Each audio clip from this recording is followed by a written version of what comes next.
O relógio marcava 6h30 quando toquei o botão do alarme, mesmo que ainda não tivesse tocado. Em 32 anos como despachante do serviço de táxi escondido Express, meu corpo aprendeu a acordar sozinho. Aposentado há 3 anos, eu ainda continuava acordando antes do amanhecer. Velhos hábitos custam a morrer. Meu nome é Lohane Pritchard. Tenho 67 anos e passei a maior parte da minha vida atendendo telefones e designando carros para clientes e motoristas. Meu modesto apartamento na zona leste de Escondido nunca foi sofisticado, mas serviu como um refúgio seguro para mim e meu filho, Tate, depois que Randall, meu marido, morreu em um acidente de carro. Tate tinha apenas 10 anos na época. Servi minha primeira xícara de café e fui até a janela. Era uma típica manhã de dezembro para nossa cidade, uma manhã fria, mas ensolarada. Sempre achei os invernos da Califórnia enganosos. O sol forte fazia com que parecesse quente até você sair e sentir o vento frio gelar os ossos. A janela da minha cozinha dava para o pequeno quintal de uma casa vizinha, onde morava uma jovem família com 2 filhos. Um menino, mais ou menos da mesma idade do meu neto, Ezra, andava de triciclo sob a supervisão da mãe. Observei-os e senti meu coração apertar.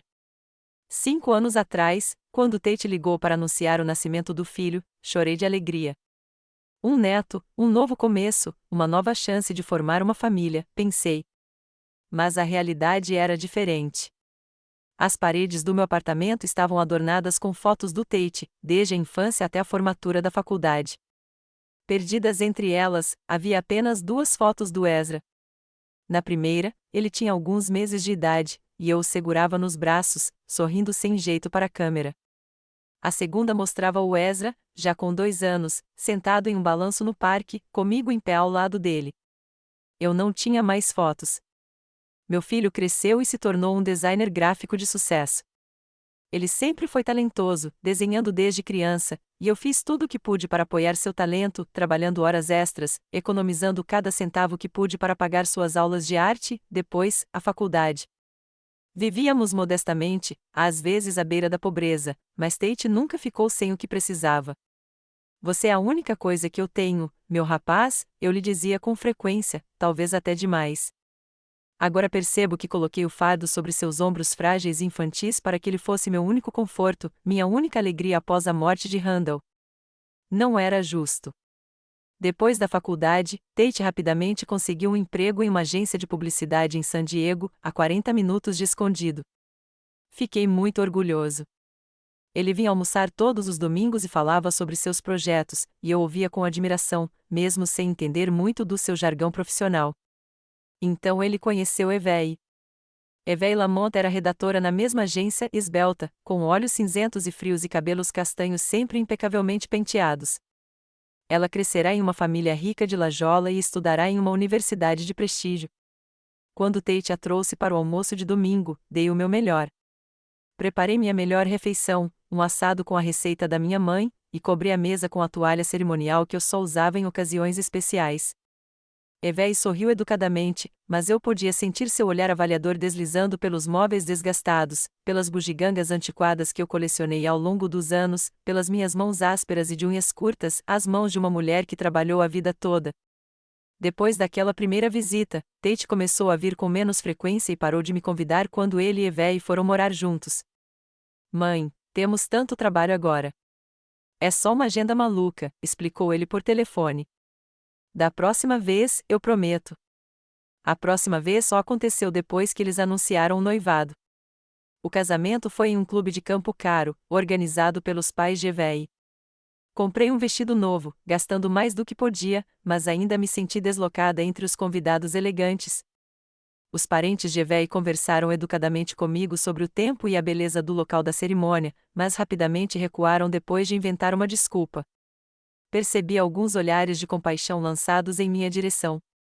Nas fotos do casamento, enviadas um mês depois, eu parecia uma estranha que havia entrado em cena sem querer. Tate e Evey brilhavam, cercadas pela família e pelos amigos dela. Depois do casamento, nosso relacionamento ficou ainda mais tenso.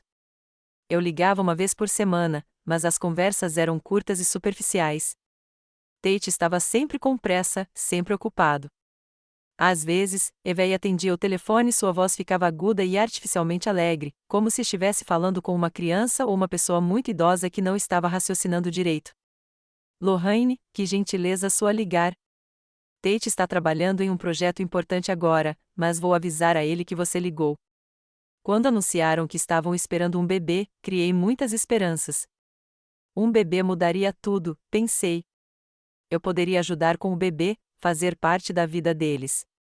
Tricotei meias e gorros minúsculos, comprei um livro sobre parentalidade moderna para não parecer retrógrada e até considerei me mudar para mais perto da nova casa deles, nos subúrbios ao norte de San Diego. Ezra nasceu na primavera, um menino saudável pesando 1,5 kg.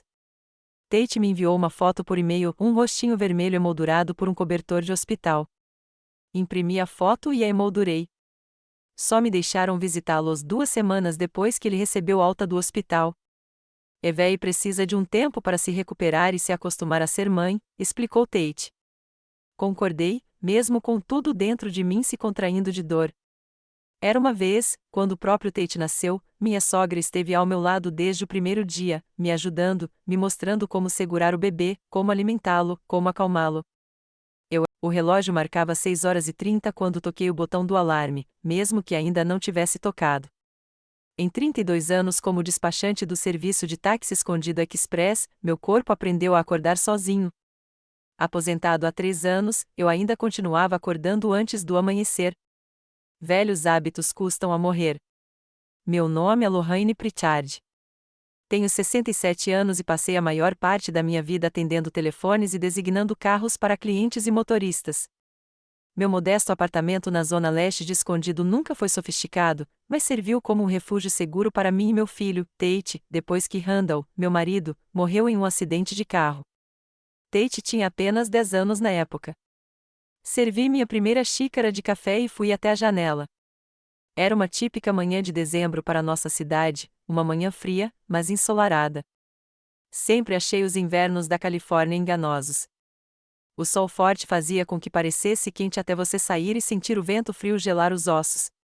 A janela da minha cozinha dava para o pequeno quintal de uma casa vizinha, onde morava uma jovem família com 2 filhos. Um menino, mais ou menos da mesma idade, tentei não demonstrar o quanto fiquei magoado com aquele comentário. Um ursinho de pelúcia estimularia sua inteligência emocional, eu queria dizer, mas permaneci em silêncio. Quando Ezra fez 2 anos, as visitas se tornaram ainda menos frequentes. Tate sempre dava desculpas, eles estavam muito ocupados, Ezra tinha uma aula de desenvolvimento, Evei estava com enxaqueca, eles iam passar o fim de semana fora. A lista era interminável. Conversas telefônicas se transformavam em mensagens curtas, e mesmo essas eram respondidas por Tate com alguns dias de atraso. Há 3 anos, aposentei-me, na esperança de ter mais tempo para minha família e para o meu neto. Em vez disso, me vi ainda mais isolado. A maioria dos meus amigos ainda trabalhava ou havia se mudado para mais perto dos filhos e netos. Meus dias eram preenchidos assistindo TV, lendo e, às vezes, caminhando pela vizinhança, se o tempo permitisse. Inscrevi-me em aulas de arte no centro comunitário local, lembrando o quanto eu amava pintar quando era mais jovem, antes que a vida e a necessidade de sustentar Tate e a mim deixassem todos os meus hobbies em segundo plano. A última vez que encontrei Ezra foi há cerca de 1 ano, no seu 4º aniversário. Tate tinha dado uma festa em um centro de entretenimento infantil, com direito a animadores, um bolo enorme e 20 pequenos convidados. Eu me senti deslocada entre os jovens pais, que pareciam se conhecer e discutiam as últimas tendências em educação e comida para bebês. Ezra mal prestou atenção em mim, absorto em brincar com seus colegas. Quando tentei abraçá-lo e entregar-lhe um presente, um conjunto de arte cuidadosamente escolhido, ele educadamente me agradeceu com uma frase decorada e saiu correndo imediatamente. Mais tarde, notei que Evei colocou meu presente de lado sem nem mesmo abri-lo. Com certeza te mandaremos uma mensagem se ele tiver gostado do conjunto, disse ela com um sorriso que não alcançava seus olhos. Nunca recebi nenhuma mensagem. Depois daquela festa, tentei ligar regularmente, oferecendo minha ajuda com o bebê, convidando-os para almoçar. Evei sempre respondia com recusas educadas. Tate cada vez mais nem atendia o telefone. Estamos muito ocupados agora, mãe, dizia ele nos raros momentos em que atendia. O Ezra tem muitas aulas, e o Evei e eu estamos trabalhando em projetos grandes. No Natal passado, comprei ingressos para uma apresentação infantil de O Quebra-Nozes, na esperança de passar um tempo com meu neto. Tate cancelou os planos na última hora, alegando que Ezra estava resfriado. No dia seguinte, vi fotos nas redes sociais que a irmã de Evei havia postado, a família inteira em uma estação de esqui, Ezra, de bochechas rosadas e saudável, andando de trenó. Não liguei para exigir explicações. Qual era o objetivo? Era evidente que eu não me encaixava no quadro perfeito de vida familiar que eles tinham. Eu, com minha origem humilde, meu emprego como despachante de táxi, minha aparência e modos antiquados, era um lembrete constrangedor para eles, especialmente para Evei, de onde Tate tinha vindo. E ele, meu filho, que criei sozinha, para quem trabalhei até a exaustão, a quem dei tudo o que tinha deixado isso acontecer. Nas noites escuras, quando a insônia me dominava, eu me perguntava: o que eu fiz de errado? Por que meu filho se tornou tão frio, tão distante? Talvez eu estivesse pressionando demais, criando expectativas muito altas ou, ao contrário, não o estivesse orientando o suficiente, deixando-o fazer demais. Não havia respostas, apenas o silêncio do apartamento e o tic-tac do relógio na parede. Depois da minha última ligação ruim em outubro, quando Tate, irritado, disse que ligaria mais tarde, mas nunca ligou, decidi recuar. Parei de ligar, parei de tentar. Se ele queria se comunicar com a mãe, que tomasse a iniciativa. Ele me ligou no dia de ação de graças, durou exatamente 3 minutos. Desejou-me um feliz feriado, perguntou como eu estava e me disse que ele, Evei e Ezra iriam visitar os pais dela em Santa Bárbara. Nenhuma palavra sobre planos para o Natal, nenhum vestígio de um reencontro.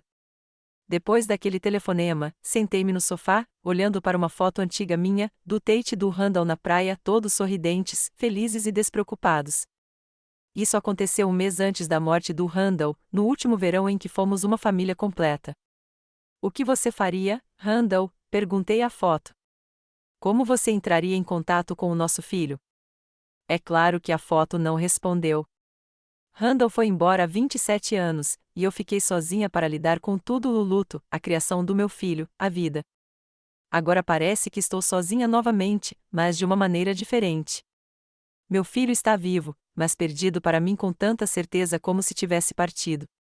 E em algum lugar lá fora, meu neto está crescendo sem conhecer a avó, sem ouvir histórias sobre o pai quando criança, sem receber o amor incondicional que só uma avó pode dar. Afastei-me da janela, terminei meu café frio e comecei a me preparar para mais um dia em um apartamento vazio, onde a única conversa era o noticiário na TV e ligações ocasionais de telemarketing.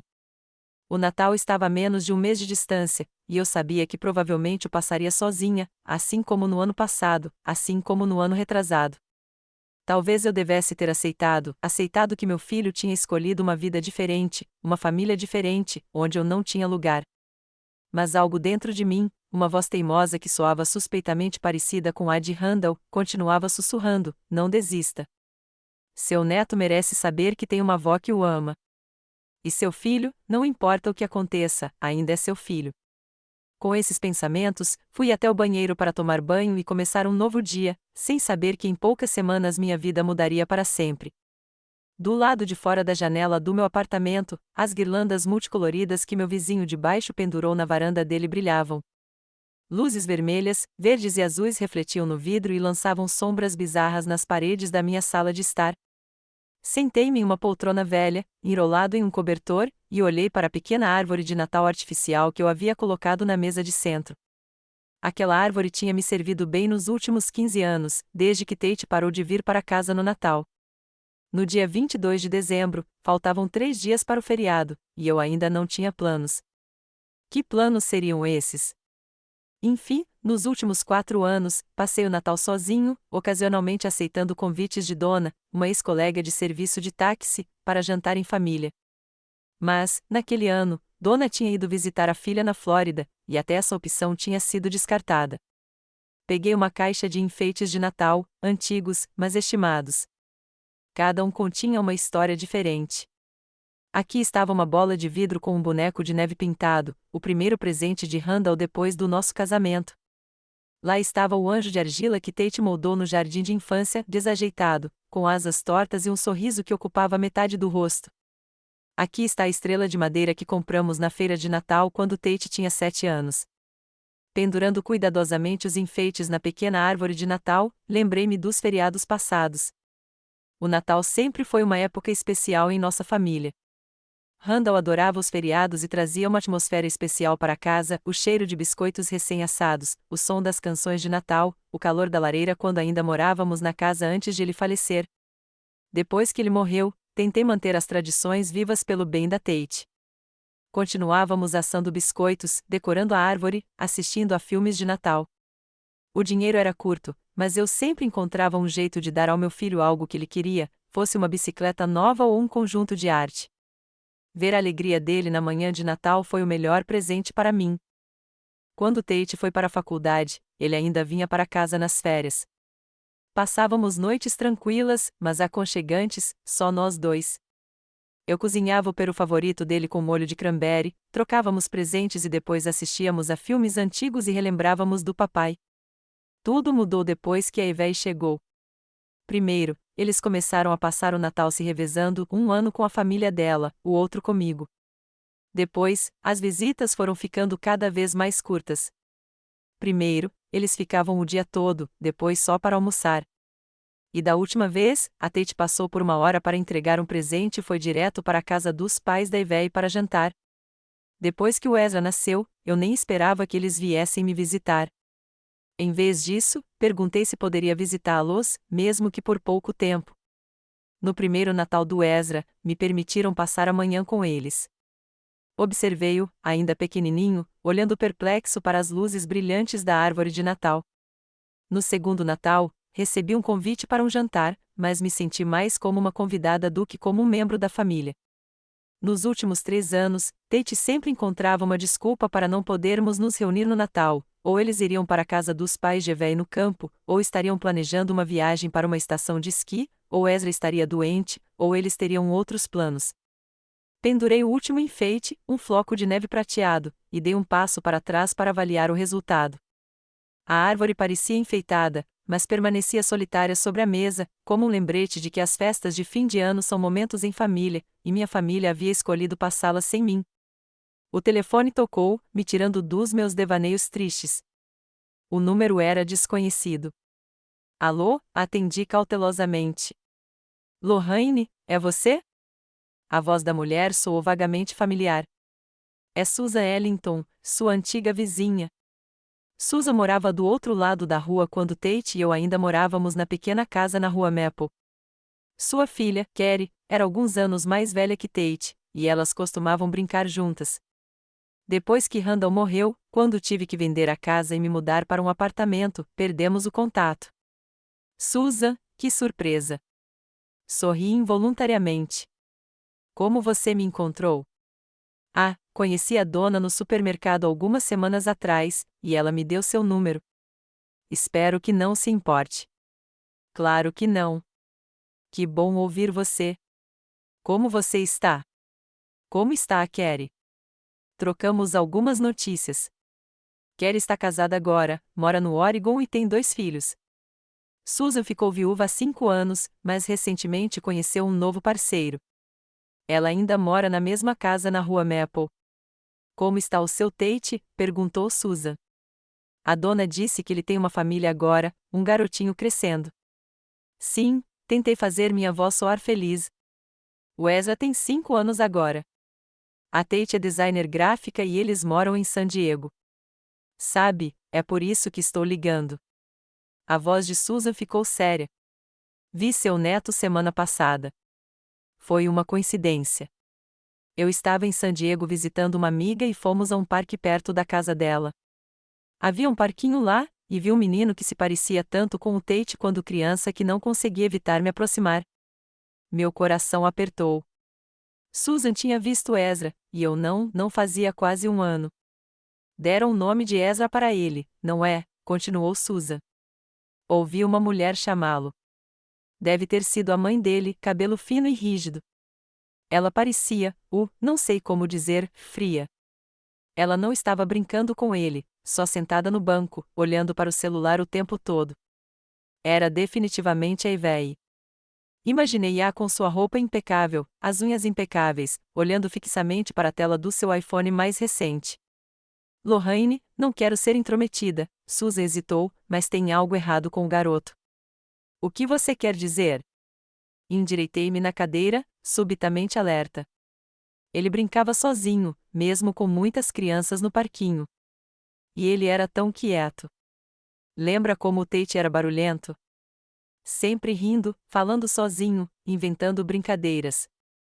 Esse menino estava apenas balançando tranquilamente no balanço. E quando outra criança se aproximou dele, ele simplesmente se afastou, como se estivesse com medo. Eu ouvia, e a ansiedade crescia dentro de mim. Talvez Ezra estivesse apenas tímido ou não estivesse se sentindo bem naquele dia. Mais uma coisa, Susan baixou a voz, como se temesse que alguém ouvisse. Quando ele subiu pelo escorregador, notei hematomas no braço dele, acima do cotovelo, como se alguém o tivesse agarrado com força, e outro no pescoço, perto da linha do cabelo. Um arrepio percorreu minha espinha. Tem certeza de que eram hematomas? Minha voz tremeu. Talvez ele só tenha caído. Crianças caem o tempo todo. Lorraine, eu fui enfermeira escolar por 30 anos, disse Susan com firmeza. Eu sei como são os hematomas de uma queda, e sei como são os hematomas de uma entrada. Estes foram de uma entrada. Também notei como ele se encolheu quando a mãe levantou a voz para ele. Fechei os olhos, tentando digerir o que ouvia, hematomas, um olhar assustado. Meu neto, meu pequeno Ezra. Você falou com eles? Perguntei. Não, suspirou Susan. Eu queria ir até lá e me apresentar, mas algo me impediu. A expressão no rosto daquela mulher, ela parecia irritada, impaciente. Pensei que se eu dissesse que te conhecia, isso poderia magoar o garoto de alguma forma. Então, decidi te ligar primeiro. Conversamos mais um pouco. Susan se desculpou, dizendo que talvez tivesse me alarmado à toa, que talvez tivesse imaginação demais, mas eu sabia que ela não ligaria sem motivo. Susan era sempre observadora e atenciosa. Se ela notasse algo errado, então realmente havia algo a ser observado. Depois da conversa, não consegui me lembrar do meu lugar. Hematomas no braço e no pescoço. Uma criança assustada e quieta, meu neto, que eu mal conhecia, que eu não tinha permissão para ver. Fui até o armário e peguei um álbum de fotos antigo. Folheando as páginas de fotos do pequeno Tate, tentei encontrar alguma semelhança com o menino que Susan havia descrito. Meu filho sempre foi uma criança alegre e extrovertida. Mesmo após a morte do pai, depois de passar por um período de tristeza silenciosa, ele voltou a rir, brincar e desenhar seus mundos de fantasia cheios de dragões e cavaleiros. Fechei o álbum e fui até a janela. Já estava escuro, e as luzes da decoração de Natal do vizinho pareciam borradas através do vidro, onde a umidade da minha respiração se condensava. O que estava acontecendo na família do meu filho? Será que o Tate sabia? Não, impossível. Meu filho jamais levantaria a mão para uma criança. Ele próprio cresceu sem castigos físicos. Randall era terminantemente contra cintos ou palmadas, e depois que ele morreu, eu simplesmente não tive coragem de bater no meu filho, que já havia perdido o pai. Mas Evei, lembrei-me do seu olhar frio, da sua irritação quando Ezra acidentalmente derramou suco no carpete durante a minha última visita. Ela não disse nada, apenas apertou os lábios e levou o menino para fora do quarto. Eu a ouvi repreendendo no quarto ao lado, com a voz baixa, mas áspera. Passei uma noite sem dormir, me revirando na cama, repassando a conversa com Susan na minha cabeça. Pela manhã, decidi ligar para o Tate. Talvez ele pudesse me explicar. Talvez houvesse uma explicação inocente para tudo. O telefone da Tate estava desligado ou fora de alcance. Deixei uma mensagem pedindo para retornar a ligação, mas ninguém atendeu. Liguei para o número da casa deles e a Ivete atendeu. Sua voz, como sempre, ficou aguda e artificialmente alegre quando me reconheceu. Lorraine, que surpresa! Como você está? Olá, Ivete. Queria falar com o Tate. Ah, ele está em reunião com um cliente agora. É um projeto muito importante e ele vai ficar ocupado o dia todo. Posso ajudar em alguma coisa? Só queria saber dos seus planos para o Natal, menti, decidindo não mencionar a conversa com a Susan. Talvez pudéssemos passar o Natal juntos este ano. Houve uma pausa. Acho que não podemos fazer isso este ano, a voz de Evé soou falsa, arrependida. Vamos para a casa dos meus pais em Santa Bárbara. Eles estão organizando uma grande reunião de família, e todos os meus irmãos e filhos virão. O Ezra está ansioso para ver os primos. Entendo, tentei disfarçar a decepção. Que tal antes de você ir embora? Talvez eu possa passar por aqui e deixar um presente para o Ezra. Vamos embora amanhã e só voltamos depois do Ano Novo, respondeu Evé rapidamente. Está tão corrido fazer as malas agora. Nem sei se teremos tempo, mas vou avisar a Tate que você ligou. Talvez possamos nos encontrar em janeiro. Vou anotar na minha agenda. Janeiro. É sempre janeiro ou fevereiro ou no mês que vem ou quando for mais conveniente. Enquanto isso, meu neto provavelmente está sofrendo com hematomas, com medo de vozes altas. Depois da minha conversa com a Ivei, fiquei olhando para o meu celular e senti a determinação crescendo dentro de mim. Não, isso não pode continuar. Preciso ver o Ezra. Preciso ter certeza de que ele está bem. Eu não conseguia acreditar que eles estavam indo para Santa Bárbara. Foi exatamente a mesma história no ano passado, e então fotos nas redes sociais revelaram a localização real deles. Provavelmente, eles estavam planejando passar o Natal em casa, só que sem mim. A ideia de chegar sem ser convidado era inquietante. Tate ficaria furioso. Evei provavelmente nem me deixaria entrar. Mas e se Susan estivesse certa? E se meu neto realmente estiver em perigo? Comecei a planejar. O ônibus para San Diego passa de hora em hora. Levaria 20 minutos de táxi da rodoviária até a casa do Tate. Eu poderia estar lá na manhã da véspera de Natal ou na manhã do dia de Natal. Levarei presentes, não só para o Ezra, mas também para o Tate e o Evei, para amenizar a reação deles à minha chegada. Se eles realmente se foram, eu simplesmente vou para casa. Mas se eles estiverem lá, posso ver meu neto, ver se ele está bem e, se ouvir algo suspeito, o que fazer? Chamar a polícia? O conselho tutelar? Só de pensar nisso eu me inquietava. Fui até o armário e peguei o dinheiro que estava guardando para os dias difíceis, $500 em notas amassadas guardadas em um envelope sob uma pilha de suéteres. Isso daria para passagens, táxi e um hotel, caso eu precisasse passar a noite. Então, peguei minha mala e comecei a fazer as malas, um suéter quentinho, uma muda de roupa, uma escova de dentes, remédios e presentes. Comprei um kit de arte e um ursinho de pelúcia para o Ezra, contrariando a opinião do Evei de que bichinhos de pelúcia eram inúteis, um cachecol quentinho, tricotado à mão, para o Tate, e uma caixa de joias que encontrei em promoção no antiquário para o Evei. Embrulhei os presentes em papel colorido e colei um cartão com votos calorosos em cada um. Enquanto olhava para a pilha organizada de pacotes, minhas mãos tremiam. Medo e determinação lutavam dentro de mim. E se eu estivesse errado? E se Susan estivesse errada? E se minha aparição repentina só piorasse meu relacionamento já tenso com meu filho? Mas e se ela estiver certa? E se meu neto precisar de ajuda e eu ficar em casa, com medo de violar os limites estabelecidos por Tate e Evei? Sentei-me à mesa da cozinha e escrevi 2 cartas. Uma para a dona, pedindo que ela desse uma olhada no meu apartamento e regasse as flores se eu não voltasse em alguns dias. A outra para mim mesma, caso minha decisão vacilasse. Nela, listei todos os motivos pelos quais eu precisava ir, o comportamento estranho de Ezra, os hematomas que Susan notara, as desculpas constantes de Tate e Evei, a relutância deles em me deixar fazer parte da vida do meu neto. Quando terminei a carta, reli-a, dobrei-a e guardei-a no bolso. As palavras serviriam de lembrete caso eu começasse a ter dúvidas. Então, verifiquei o horário do ônibus. Há um ônibus às 6 horas no dia 25 de dezembro, o próprio dia de Natal. Estarei em San Diego às 8 horas e chegarei à casa da Tate às 9 horas. As crianças costumam acordar cedo na manhã de Natal para abrir os presentes, então provavelmente estarão em casa. Reservei minha passagem online, a tecnologia moderna às vezes é muito conveniente, e chamei um táxi para me buscar em casa às 5 horas e 30 da manhã. Agora, só me restava esperar e torcer para estar fazendo a escolha certa. Na noite do dia 24, mal dormi. Fiquei deitado na cama, olhando para o teto, imaginando diferentes cenários para o nosso encontro. Talvez o Tate ficasse feliz em me ver. Talvez isso fosse o início de uma reconciliação. Ou talvez ele batesse a porta na minha cara. Às 4h30, levantei, tomei banho e vesti meu melhor terninho, aquele azul escuro que eu costumava usar em reuniões importantes ou na igreja.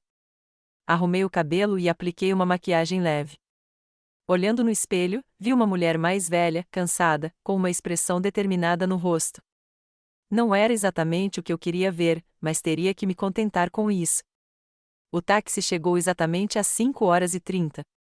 Dei uma última olhada no meu apartamento, verifiquei se o ferro de passar roupa estava desligado, tranquei a porta e desci, onde meu carro estava me esperando. Feliz Natal, cumprimentou-me o motorista, um homem de meia idade com um bigode espesso. Para a rodoviária? Sim, para a rodoviária, respondi, acomodando-me no banco de trás. E Feliz Natal para você! Enquanto dirigíamos pelas ruas desertas de Escondido, antes do amanhecer, olhei pela janela para as casas decoradas para o feriado. Em algumas, as luzes já estavam acesas, as famílias estavam acordando para abrir os presentes, preparar um café da manhã festivo e passar o dia juntas. Em breve, pensei, em breve também estarei com a minha família. E que assim seja. O ônibus chegou a San Diego pontualmente, às 8h da manhã. A cidade me recebeu com uma garoa cinzenta incomum para o Natal, não exatamente chuva, mas também não neblina, algo entre os dois que deixou meu cabelo úmido e pequenas gotas se acumulando no meu casaco. Clima típico de inverno no sul da Califórnia, quando o ar do oceano encontra o frio das montanhas. A rodoviária estava pouco movimentada, com apenas alguns passageiros solitários correndo para a saída, provavelmente para comemorar o feriado com a família. Família? A palavra ecoava com dor em algum lugar lá no fundo. Eu já tivera uma família de verdade, Randall, o pequeno Tate e eu. Agora eram apenas memórias e fotos em um álbum antigo. Saí e, protegendo minha bolsa das pequenas gotas, peguei um táxi. O motorista, um homem hispânico idoso de olhos gentis, me ajudou a guardar minha mala no porta-malas. Visita de Natal com a família? Perguntou ele quando entramos na garagem. Sim, para ver meu filho e meu neto, respondi, tentando manter a voz confiante e feliz. Oh Kirid Road, por favor. Ah, eu conheço o bairro. Casas bonitas, bairro bonito, assentiu o motorista. Sorte do seu filho. Eu não disse nada. Sim, Tate tinha sorte de ter uma casa, uma estrutura moderna em um subúrbio de luxo com todas as comodidades que eu poderia sonhar. Mas ele tinha sorte na vida? Teria se tornado um homem feliz, um bom pai? Enquanto dirigíamos, observei as ruas de San Diego, decoradas para o feriado. Ao contrário do clima da Califórnia, os moradores locais tentavam criar uma atmosfera natalina tradicional, neve artificial nos gramados, renas iluminadas, papais noéis infláveis nos telhados. As pessoas compensavam a falta do inverno de verdade com decorações. 20 minutos depois, o táxi entrou no bairro onde Tate morava. Gramados impecavelmente aparados, calçadas impecáveis, casas de grife atrás de cercas altas, tudo gritava prosperidade e status social. Como era diferente do bairro modesto onde eu havia alugado um apartamento. É por aqui em algum lugar, eu disse ao motorista, olhando os números das casas. Acho que é na próxima esquina. E então eu ouvi, uma pequena figura contra a manhã cinzenta. A criança estava sentada na calçada em frente a uma das casas, com os braços em volta dos joelhos. Pare, por favor, eu disse bruscamente. Bem aqui. O motorista diminuiu a velocidade, olhando-me pelo retrovisor, perplexo. Mas ainda não chegamos ao endereço certo.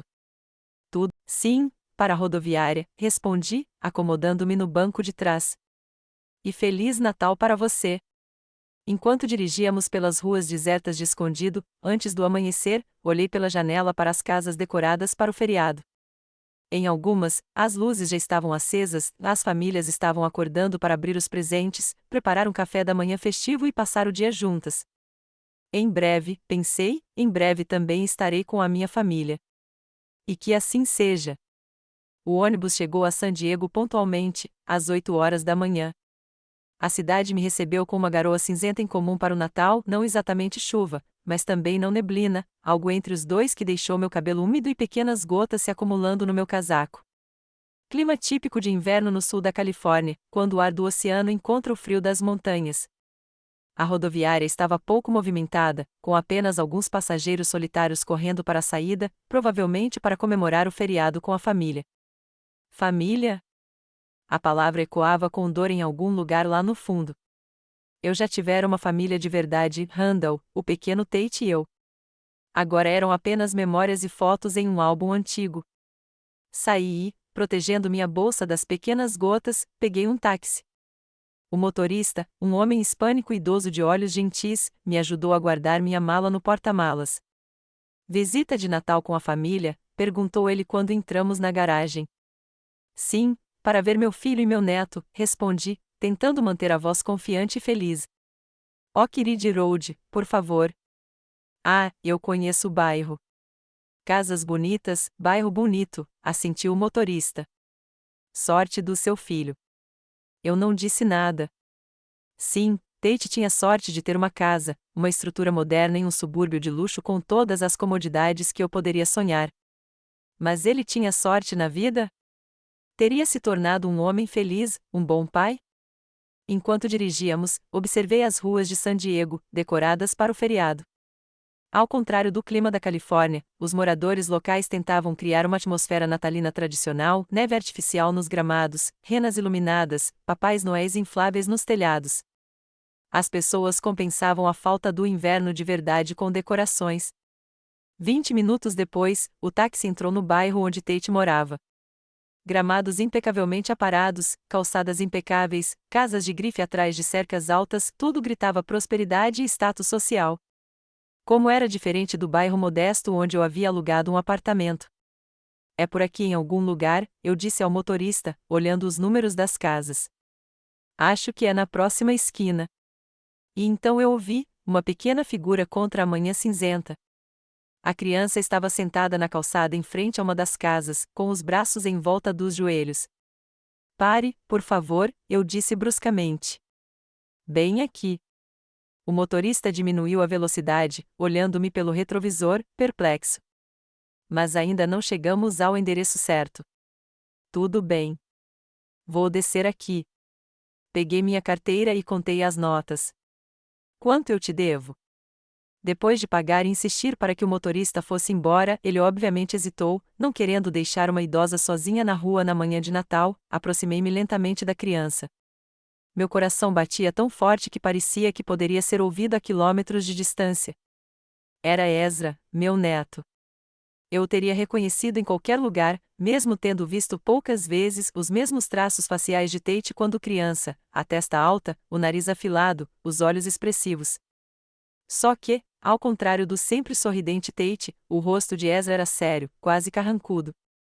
Ele estava sentado na calçada em frente à casa de Tate e Evey, de pijama e um suéter leve, sem jaqueta, sem chapéu, sem... Posso ficar com o Optimus? Ele perguntou, apontando para o robô de brinquedo. Claro. Peguei e entreguei a ele. É seu amigo? Ezra assentiu, segurando o robô contra o peito. Papai me deu. Mamãe diz que é um brinquedo idiota, mas papai diz que eu posso brincar com ele. Lembro-me de ter comprado um brinquedo parecido para o Tate há muito tempo, quando os primeiros Transformers estavam no mercado. Ele adorou, brincou com ele por horas, inventando histórias sobre robôs heróicos salvando o mundo.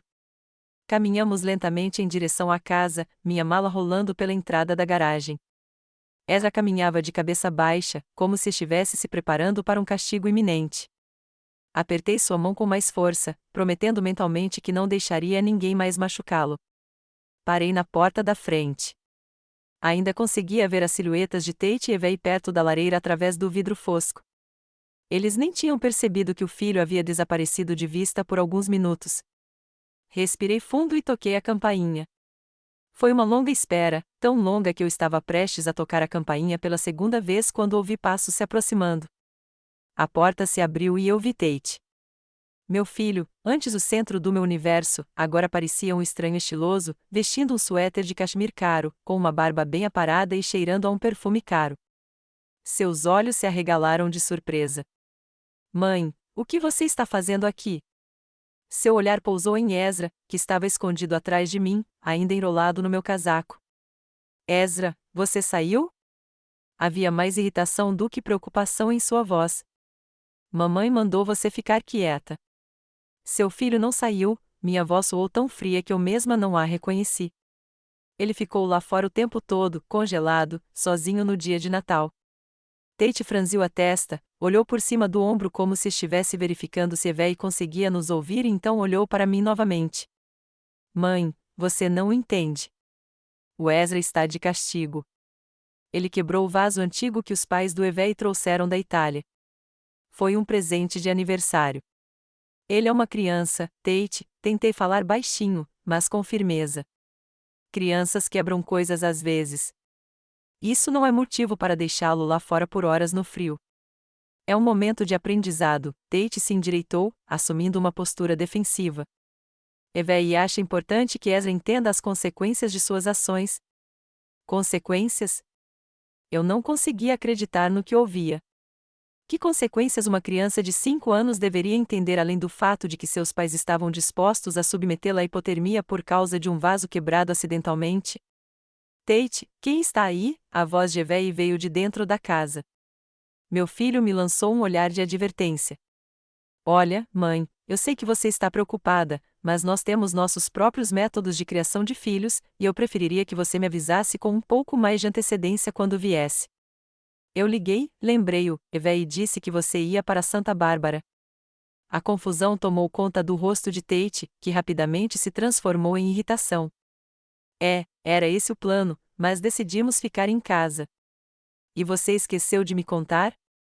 Ele não respondeu, apenas mudou o peso do corpo de um pé para o outro, desajeitadamente. Tate! A voz de Evei se aproximou. Quem chegou tão cedo? E então ela apareceu na porta, esbelta, perfeitamente arrumada, mesmo na manhã de Natal, com um vestido de seda que provavelmente custou mais do que eu gastava em roupas em um ano. Seus olhos se estreitaram ao me ver. Lorraine, que surpresa! Seu olhar se voltou para Ezra, que ainda estava agarrado a mim. Ezra! Sua voz soou instantaneamente áspera. Eu disse para você ficar lá fora até eu deixar você entrar. O garoto se encolheu e apertou minha mão com mais força. Senti um arrepio percorrer seu corpo. Evei, tentei manter a voz calma, mesmo fervendo por dentro. Está frio e úmido lá fora. O Ezra está congelando. Ele está lá fora há horas. Isso faz parte do castigo dele, interrompeu Evei. Ele deveria entender que ações têm consequências. Ezra, vá para o seu quarto agora. Senti o garoto ficar tenso, pronto para obedecer. Não soltei sua mão. Não, eu disse com firmeza. Ezra não vai a lugar nenhum sozinho. Os olhos de Evei se arregalaram de surpresa e raiva. Como assim? Você não tem o direito de dizer ao nosso filho o que fazer em casa. E você não tem o direito de colocar uma criança em perigo, retruquei. Deixar um menino de 5 anos sozinho lá fora, no frio, é negligenciar suas responsabilidades parentais. Tate deu um passo à frente, com o rosto vermelho. Mãe, acho que você deveria ir embora. Você está chateando o Evei e se intrometendo nos assuntos da nossa família. Assuntos de família? Olhei-o diretamente nos olhos. Eu também sou da família, Tate. Sou sua mãe e avó do Ezra, e não vou embora sabendo que ele está sendo maltratado. Maltratados. Evei riu, mas não havia alegria em sua risada. Você está exagerando, Lorraine. Ezra foi punido por quebrar um objeto valioso. Isso é normal na criação de filhos. A criação normal dos filhos não inclui deixar uma criança na miséria, eu disse, e tenho certeza de que os serviços sociais concordariam comigo. O rosto de Evei mudou ao ouvir a menção de serviços sociais. Ela olhou rapidamente para Tate e depois para mim. Você está nos ameaçando? Só estou constatando um fato. Abracei Ezra com mais força. Agora, se não se importa, eu gostaria de entrar. Ezra precisa se aquecer. Tate e Evei se entreolharam, como se estivessem em uma conversa silenciosa. Então, Tate relutantemente deu um passo para trás, abrindo espaço. Tudo bem, entrem. Mas precisamos ter uma conversa séria, mãe. Caminhei pela casa, ainda segurando a mão de Ezra. Estava quentinho lá dentro, com o cheiro de agulhas de pinheiro da árvore e canela de algumas velas de Natal. A sala de estar parecia uma foto de revista de design, cada detalhe havia sido pensado e se harmonizava perfeitamente com o estilo geral. Havia 2 taças de vinho pela metade perto da lareira e uma garrafa aberta de um vinho tinto caro, a julgar pelo rótulo. Sobre a mesa de centro, caixas de presentes abertas, claramente destinadas a adultos, não a crianças. Ezra, suba, ordenou Evei. Os adultos precisam conversar.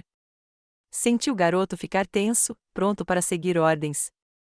Sua mão na minha ficou ainda mais fria. Não, respondi calmamente. O Ezra vai ficar comigo. Virei-me para o meu neto. Você está com frio, querido. Vamos encontrar algo quentinho para você e fazer um chocolate quente. Certo. Ezra olhou para a mãe, incerto, como se pedisse permissão. Evei apertou os lábios, mas não disse nada. Interpretei isso como concordância e fui para a cozinha, levando Ezra atrás de mim. A cozinha era tão elegante e impecável quanto a sala de estar, superfícies cromadas, eletrodomésticos modernos, sem uma mancha, sem um traço de uso. Sentei Ezra em uma cadeira alta perto da ilha da cozinha e tirei meu casaco dele, substituindo-o por um pano de prato que enrolei em seus ombros. Onde você tem o chocolate quente? Perguntei, abrindo os armários. No armário de cima, à esquerda, respondeu Ezra baixinho. Mas a mamãe diz que chocolate quente é só para ocasiões especiais. O Natal é uma ocasião especial. Sorri para ele, pegando um pote de chocolate em pó. E conhecer a vovó também. Enquanto eu preparava chocolate quente, ouvi as vozes abafadas de Tate e Ivy vindas da sala de estar. Elas estavam claramente discutindo. E, embora eu não conseguisse entender as palavras, o tom era tenso. Coloquei a caneca com a bebida fumegante. Tate e Evei se entreolharam, como se estivessem em uma conversa silenciosa. Então, Tate relutantemente deu um passo para trás, abrindo espaço. Tudo bem, entrem.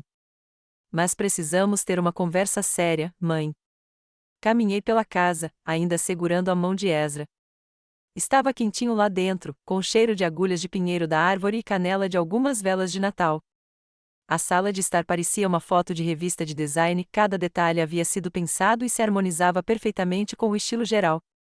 Havia 2 taças de vinho pela metade perto da lareira e uma garrafa aberta de um vinho tinto caro, a julgar pelo rótulo. Sobre a mesa de centro, caixas de presentes abertas, claramente destinadas a adultos, não a crianças. Ezra, suba, ordenou Evei. Os adultos precisam conversar. Senti o garoto ficar tenso, pronto para seguir ordens. Sua mão na minha ficou ainda mais fria. Não, respondi calmamente. O Ezra vai ficar comigo. Virei-me para o meu neto. Você está com frio, querido. Vamos encontrar algo quentinho para você e fazer um chocolate quente. Certo. Ezra olhou para a mãe, incerto, como se pedisse permissão. Evei apertou os lábios, mas não disse nada. Interpretei isso como concordância e fui para a cozinha, levando Ezra atrás de mim. A cozinha era tão elegante e impecável quanto a sala de estar, superfícies cromadas, eletrodomésticos modernos, sem uma mancha, sem um traço de uso. Sentei Ezra em uma cadeira alta perto da ilha da cozinha e tirei meu casaco dele, substituindo-o por um pano de prato que enrolei em seus ombros. Onde você tem o chocolate quente? Perguntei, abrindo os armários. No armário de cima, à esquerda, respondeu Ezra baixinho. Mas a mamãe diz que chocolate quente é só para ocasiões especiais.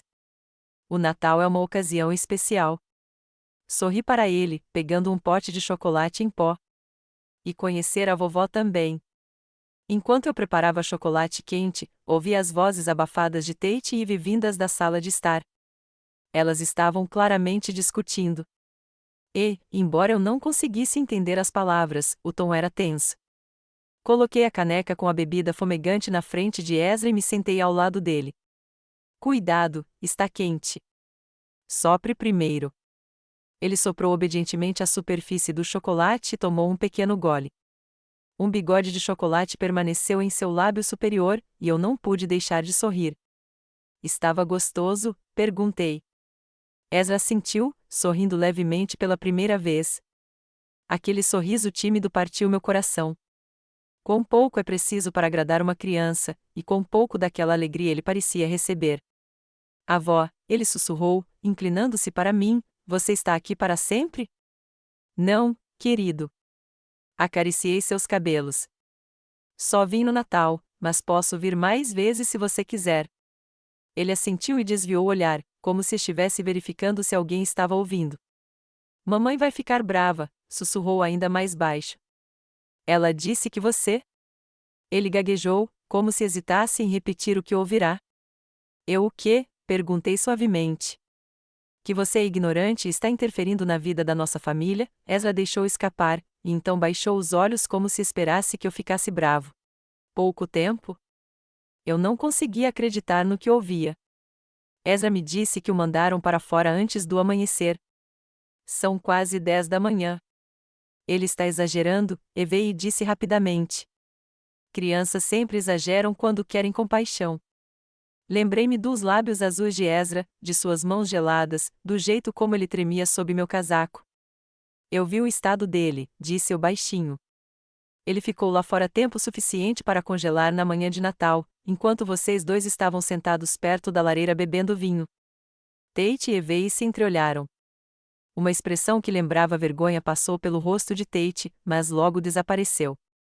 Olha, mãe, suspirou ele, eu entendo que você esteja preocupada, mas nós temos nosso próprio jeito de criar filhos. Ezra precisa aprender a ser responsável e a lidar com as consequências de seus atos. Responsabilidade? Não consegui conter a amargura na minha voz. Ele é uma criança, Tate. Uma criança. A única responsabilidade dele é ser feliz e amado, e é sua responsabilidade garantir que ele seja. Não nos diga como criar nosso filho, Evei sibilou. Você criou Tate sem pai, na pobreza, trabalhando em um emprego degradante. Você não é um modelo de paternidade. Suas palavras me atingiram como um tapa na cara. Olhei para Tate, esperando que ele se opusesse, me defendesse, dissesse algo sobre como eu havia sacrificado tudo por ele. Mas ele permaneceu em silêncio, evitando o meu olhar. Foi então que ouvi passos leves na escada. Ezra havia retornado, trocado por roupas quentes. Ele parou na porta da cozinha, com os olhos arregalados, como se sentisse a tensão entre os adultos. Levantei-me e fui até ele, pegando sua mão. Ezra, arrume suas coisas, disse calmamente. Estamos indo. O quê? Tate deu um passo à frente. Mãe, você não pode simplesmente tirar o nosso filho. Virei-me para ele, sentindo anos de dor, frustração e impotência se transformarem em firme determinação. Vou tirá-lo de você, disse eu, olhando nos olhos do meu filho. E não estou brincando, Tate. O que você está fazendo é negligência e crueldade, e não vou deixar isso continuar. Houve um silêncio pesado no quarto. Segurei a mão de Ezra com força, sentindo-a tremer na palma. Tate e Evei congelaram como se não conseguissem acreditar no que ouviam. Uma garoa caía suavemente do lado de fora da janela, batendo em um ritmo tranquilo no parapeito, o único som no silêncio vibrante da sala de estar. Você não pode simplesmente levar o nosso filho embora, disse Tate finalmente, com a voz tensa. É sequestro, mãe. Você sabia que eu poderia chamar a polícia? Respirei fundo, tentando manter a calma. Ezra se apertou contra mim, e eu podia sentir seu coraçãozinho disparado. Eu não vou sequestrar o Ezra, eu disse, tentando manter a voz firme. Só quero que ele esteja seguro. E pelo que vi hoje, ele não está seguro com você. Isso é ridículo, Evei interrompeu, cruzando os braços. Você está fazendo um estardalhaço com isso. Sim, Ezra ficou de castigo. Sim, ele passou um tempo nas ruas, mas faz parte do processo educacional. Um processo educacional? Eu não conseguia acreditar no que ouvia.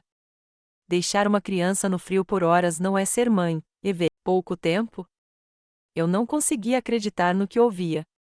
Ezra me disse que o mandaram para fora antes do amanhecer. São quase 10 da manhã.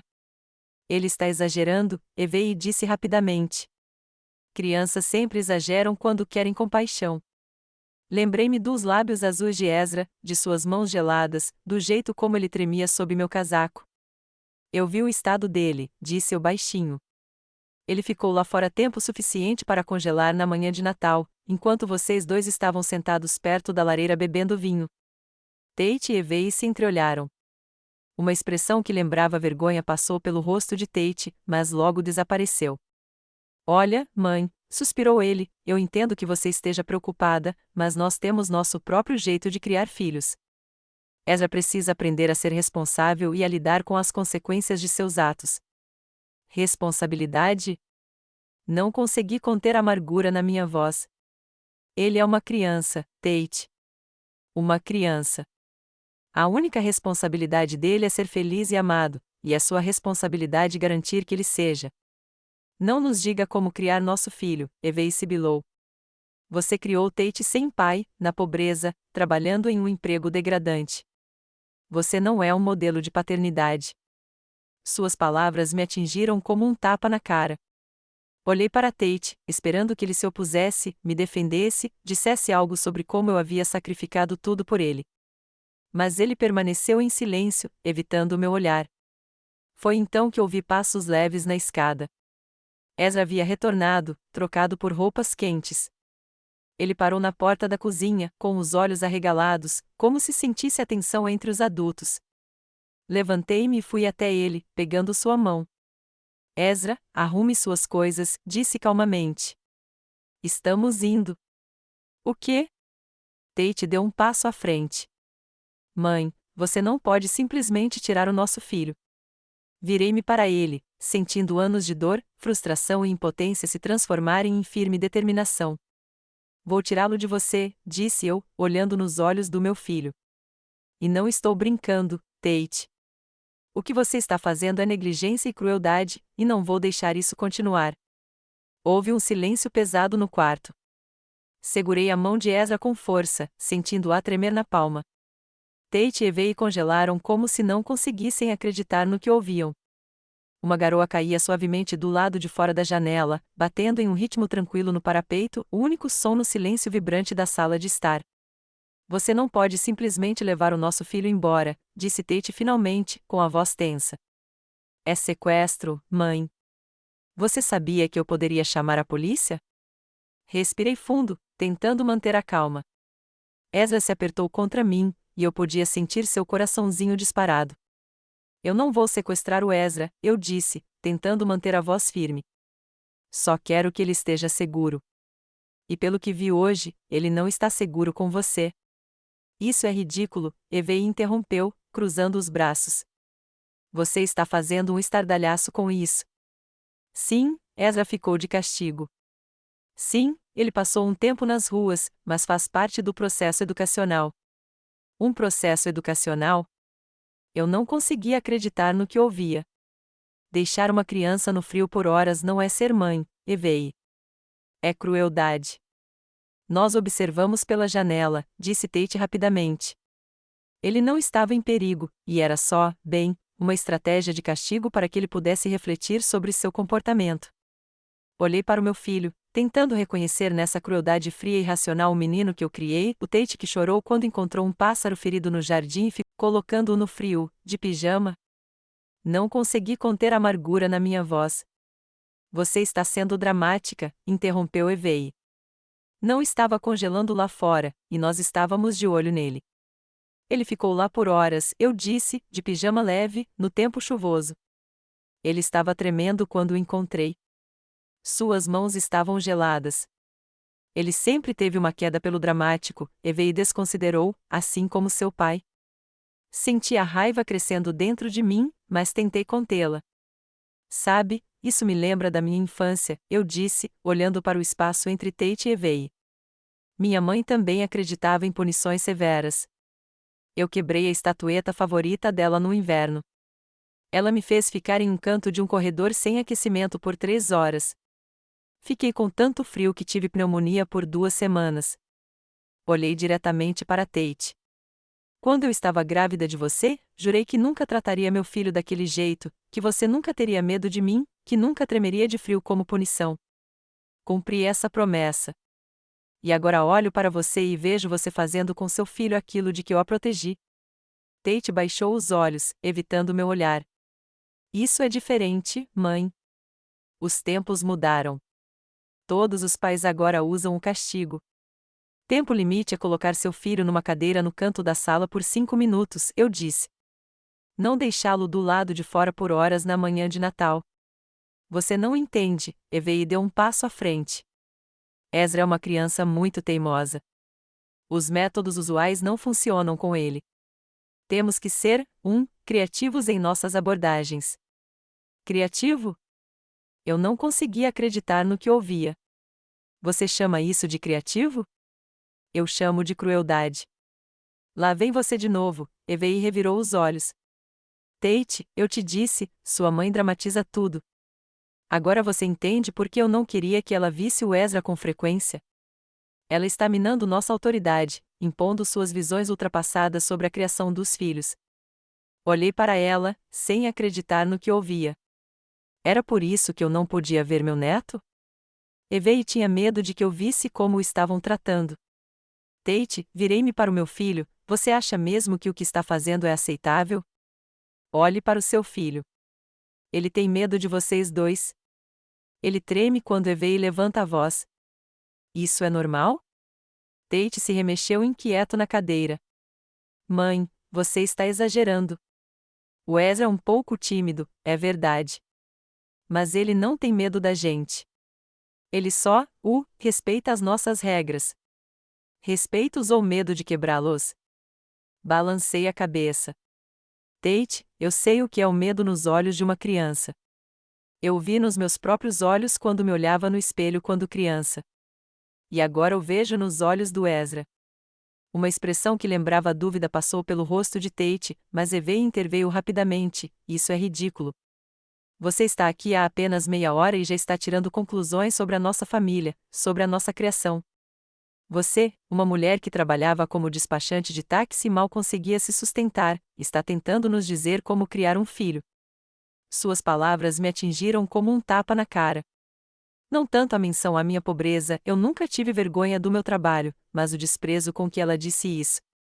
Sim, eu trabalhei como despachante, eu disse, endireitando-me. Trabalhei como despachante para garantir que Tate tivesse tudo o que precisava depois que o pai dele morreu. Fiz hora extra para pagar suas aulas de arte, sua faculdade. Sacrifiquei meus sonhos, meu conforto, para que ele pudesse ter tudo. E nunca, jamais o deixei nas ruas como punição. Tate olhou para o chão, com os ombros tensos. Ele não me defendeu, não se opôs a Evei. E naquele momento, fui tomada por uma amarga constatação. Não foi só a influência da Evei que deixou meu filho assim. Eu também contribuí para isso.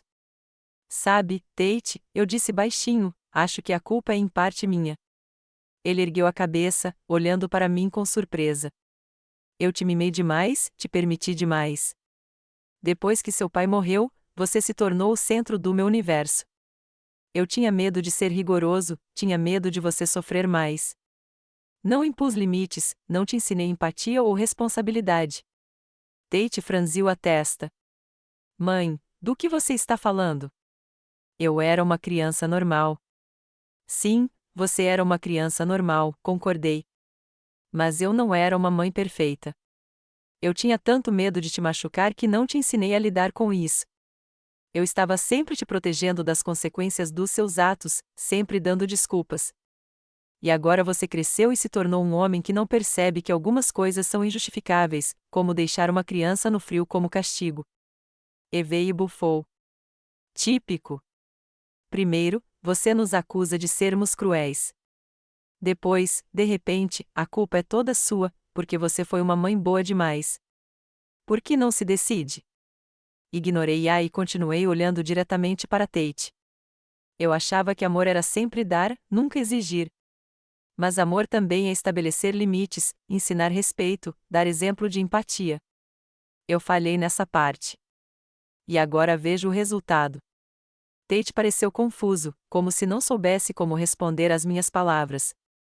Mãe, você está exagerando. Sim, talvez o castigo do Ezra tenha sido um pouco duro, mas isso não significa que eu seja algum tipo de monstro ou um pai ruim. Não estou dizendo que você é um monstro, Tate, suspirei. Estou dizendo que você está deixando seu filho sofrer, e você não vê isso como um problema, e isso me assusta. O Sunset não era exatamente um motel de luxo. O carpete surrado nos corredores, as cortinas um pouco desbotadas nas janelas, a televisão com uma década de uso, tudo isso fazia parecer modesto, até um pouco sem graça. Mas no dia de Natal, não havia escolha. A maioria dos hotéis estava fechada ou com reservas antecipadas. Tive a sorte de encontrar um quarto vago com 2 camas. Ezra sentou-se na beira da cama, balançando os pés no chão, olhando ao redor com curiosidade. Nas 2 horas desde que saímos da casa de Tate Evey, ele começou a se acalmar lentamente, parecendo mais um menino normal de 5 anos do que o menino assustado e silencioso que eu encontrara na rua.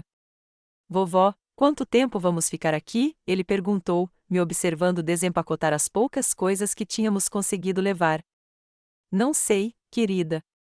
Talvez alguns dias, respondi, tentando manter a voz leve. Que tal umas férias comigo?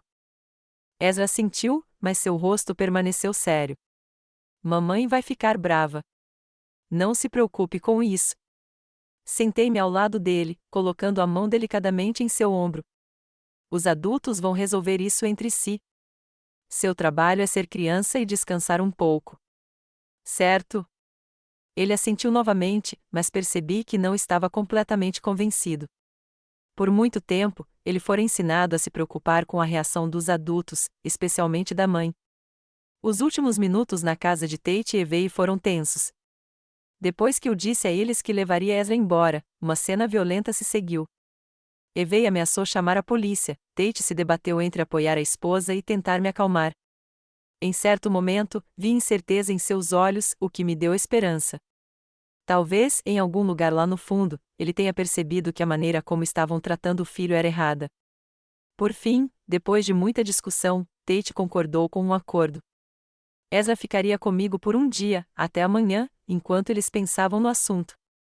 Evey ficou furiosa, mas Tate conseguiu convencê-la de que era melhor do que um escândalo envolvendo a polícia no dia de Natal. Rapidamente reunimos o essencial, algumas mudas de roupa para Ezra, sua escova de dentes, seu brinquedo favorito, aquele robô Transformer e saímos de táxi.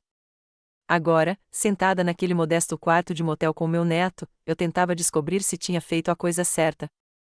Teria sido impulsiva a minha decisão de levar Ezra embora? Teria o magoado ainda mais ao tirá-lo de seu ambiente familiar, mesmo que fosse tóxico? Vovó, a senhora tem alguma coisa para comer? A voz do Ezra me tirou dos meus devaneios. Ainda não tomei café da manhã hoje. Senti meu coração apertar. É claro que o bebê estava com fome. Eram quase 2 da tarde, e ele, posto lá fora de madrugada, nem sequer tivera tempo de tomar café da manhã. Claro, querida. Levantei-me e fui até a sacola que continha os presentes de Natal para o Tate e sua família. Além dos presentes básicos, eu havia trazido uma caixa de biscoitos caseiros, como sempre. Não é hora de um jantar de verdade, mas eu tenho biscoitos. Vamos fazer um lanchinho e depois encontramos um lugar para comer de verdade. Ok? Os olhos de Ezra brilharam ao ver uma linda caixa de lata com uma paisagem de inverno. Mamãe diz que doces estragam os dentes, disse ele, mas seu olhar estava fixo na caixa. Às vezes, em ocasiões especiais, você pode ter um pouco de doçura. Abri a caixa, revelando fileiras perfeitas de biscoitos de canela, gengibre e gotas de chocolate. E hoje é um dia muito especial, Natal e nosso encontro. Ele estendeu a mão timidamente e pegou um biscoito de chocolate.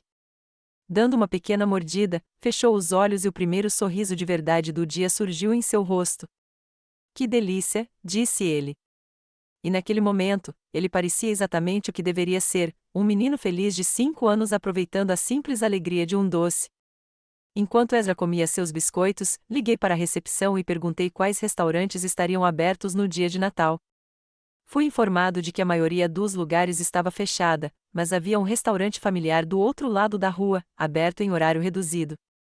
O que você acha de irmos ao restaurante do outro lado da rua? Perguntei, virando-me para Ezra. Você pode pedir uma refeição de verdade lá. Ele assentiu, terminando o segundo biscoito. Posso levar Optimus? Perguntou, apontando para o robô. Claro, sorri.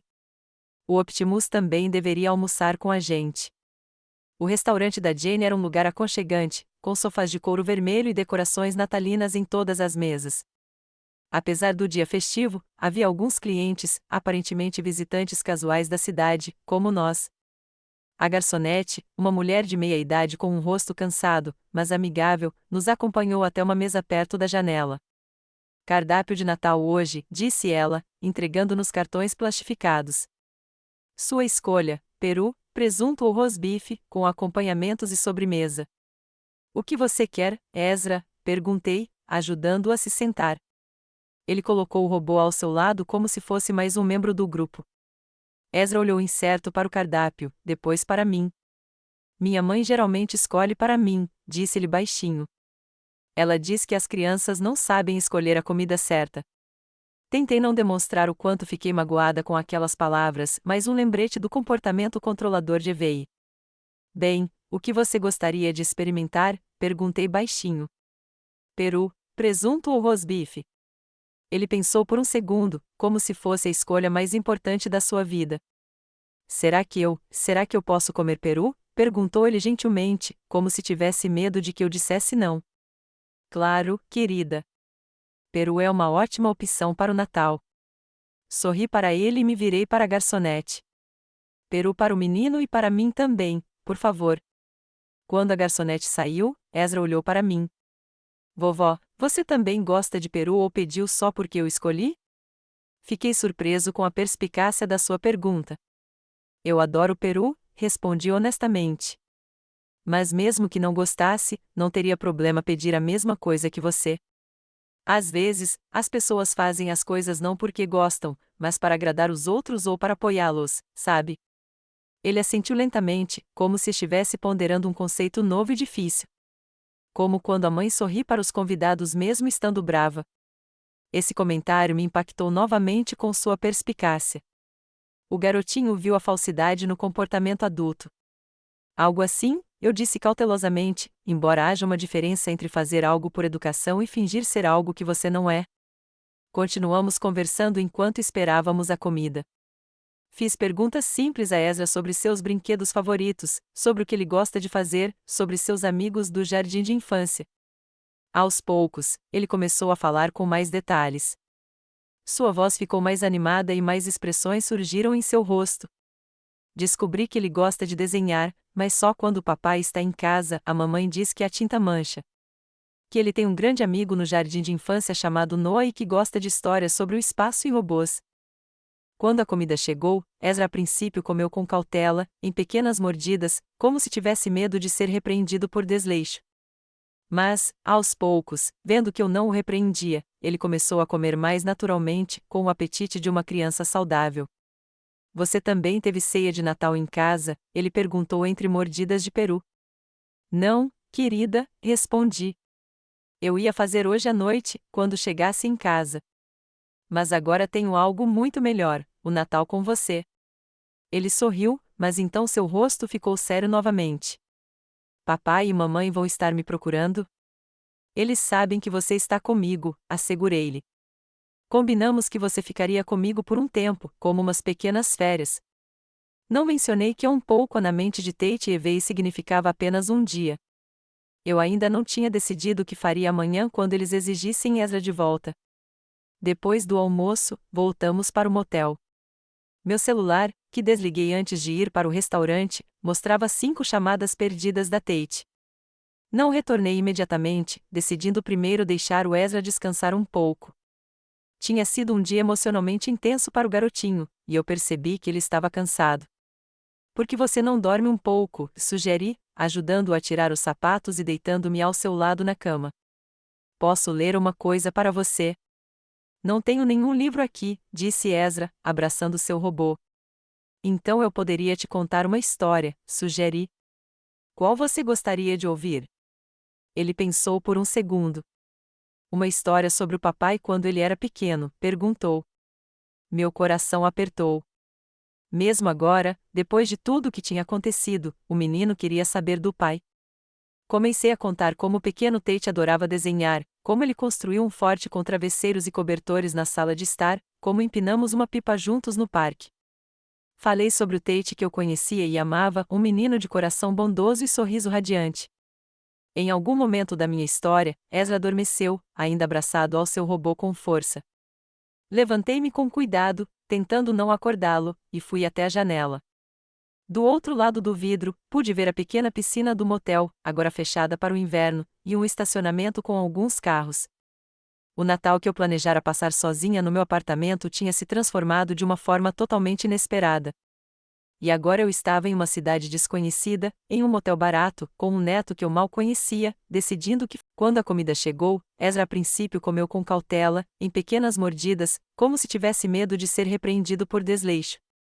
Mas, aos poucos, vendo que eu não o repreendia, ele começou a comer mais naturalmente, com o apetite de uma criança saudável. Você também teve ceia de Natal em casa? Ele perguntou entre mordidas de peru.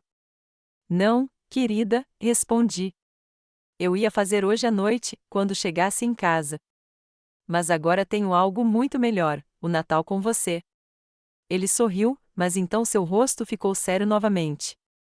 Papai e mamãe vão estar me procurando? Eles sabem que você está comigo, assegurei-lhe. Combinamos que você ficaria comigo por um tempo, como umas pequenas férias. Não mencionei que um pouco na mente de Tate Evey significava apenas um dia. Eu ainda não tinha decidido o que faria amanhã quando eles exigissem Ezra de volta. Depois do almoço, voltamos para o motel. Meu celular, que desliguei antes de ir para o restaurante, mostrava 5 chamadas perdidas da Tate. Não retornei imediatamente, decidindo primeiro deixar o Ezra descansar um pouco. Tinha sido um dia emocionalmente intenso para o garotinho, e eu percebi que ele estava cansado. Por que você não dorme um pouco? Sugeri, ajudando-o a tirar os sapatos e deitando-me ao seu lado na cama. Posso ler uma coisa para você? Não tenho nenhum livro aqui, disse Ezra, abraçando seu robô. Então eu poderia te contar uma história, sugeri. Qual você gostaria de ouvir? Ele pensou por um segundo. Uma história sobre o papai quando ele era pequeno, perguntou. Meu coração apertou. Mesmo agora, depois de tudo o que tinha acontecido, o menino queria saber do pai. Comecei a contar como o pequeno Tate adorava desenhar, como ele construiu um forte com travesseiros e cobertores na sala de estar, como empinamos uma pipa juntos no parque. Falei sobre o Tate que eu conhecia e amava, um menino de coração bondoso e sorriso radiante. Em algum momento da minha história, Ezra adormeceu, ainda abraçado ao seu robô com força. Levantei-me com cuidado, tentando não acordá-lo, e fui até a janela. Do outro lado do vidro, pude ver a pequena piscina do motel, agora fechada para o inverno, e um estacionamento com alguns carros. O Natal que eu planejara passar sozinha no meu apartamento tinha se transformado de uma forma totalmente inesperada. E agora eu estava em uma cidade desconhecida, em um motel barato, com um neto que eu mal conhecia, decidindo o que fazer em seguida. Peguei meu celular e liguei. Quase imediatamente, ele tocou. Tate, mãe, onde você está? Sua voz soou tensa. Já liguei várias vezes para você. Estamos seguros, respondi baixinho, olhando para Ezra dormindo. No motel Sunset Inn. Acabamos de almoçar. Ezra está dormindo agora. Você precisa trazê-lo para casa, disse Tate. O que você fez? É quase um sequestro. Mãe, você sabia que a gente podia chamar a polícia? Combinamos que Ezra ficaria comigo até amanhã, lembrei-o, você concordou com isso, Tate. Eu concordei sob coação, sua voz tornou-se áspera. Você veio à nossa casa, nos acusou de abusar do nosso filho, ameaçou os serviços sociais. O que eu deveria fazer? Respirei fundo, tentando manter a calma. Tate viu Ezra sentado lá fora, de pijama, naquele frio. Vi os hematomas nos braços dele. Não são acusações. São fatos. Fatos fora de contexto, objetou ele. Sim, nós o punimos. Talvez com muita severidade, mas foi um incidente isolado. Você está fazendo um estardalhaço com isso, mãe. Um incidente isolado? Não consegui conter a amargura na minha voz. E os hematomas da entrada? Isso também é um incidente isolado? Houve uma pausa do outro lado. Eu sei, suspirei. Mas o que eu deveria fazer? Devolvê-lo a um lar onde ele está sendo tratado assim? Você tem provas de abuso? Perguntou Marta, prática. Fotos de hematomas, laudos médicos, depoimentos de testemunhas? Não, admiti. Apenas minhas observações e o que Ezra me disse. Isso pode não ser suficiente, Marta me alertou.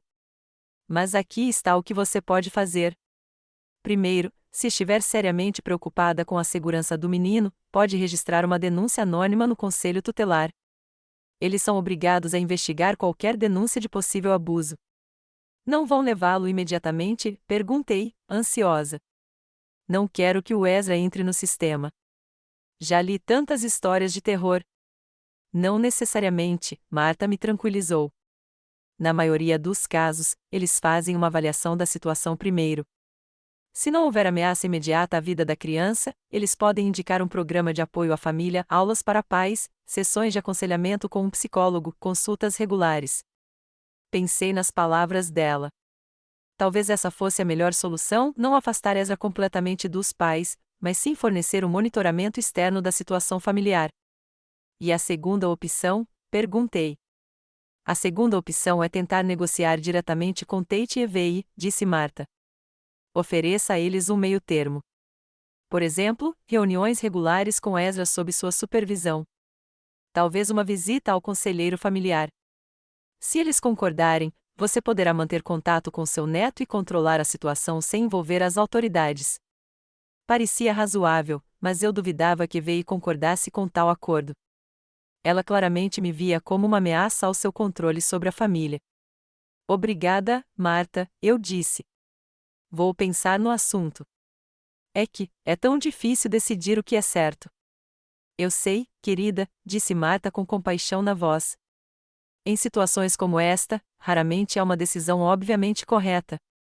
Mas, seja qual for a sua decisão, lembre-se de que sua principal responsabilidade é com o bem-estar do seu filho. Depois da minha conversa com Marta, sentei-me na cadeira perto da janela, observando Ezra dormir e ponderando minhas opções. Uma parte de mim queria acreditar que as coisas poderiam ser consertadas, que Tate perceberia seus erros, que Evey mudaria e que seríamos uma família normal novamente. Essa parte sussurrava que talvez eu estivesse realmente exagerando, que um incidente de punição no frio não significava abuso sistemático. Mas a outra parte, a mais realista, percebeu que o problema era muito mais profundo. Os hematomas no braço de Ezra, seu olhar intimidado, a maneira como ele se encolheu ao ouvir um som repentino, tudo isso revelava uma criança vivendo sob estresse constante.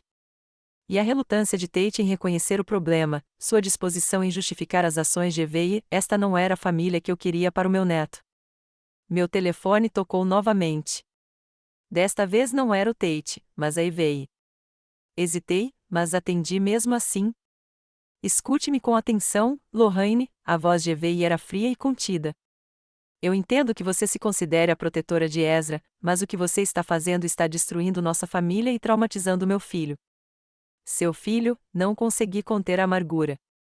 E o fato de você estar traumatizando-o com seus métodos parentais?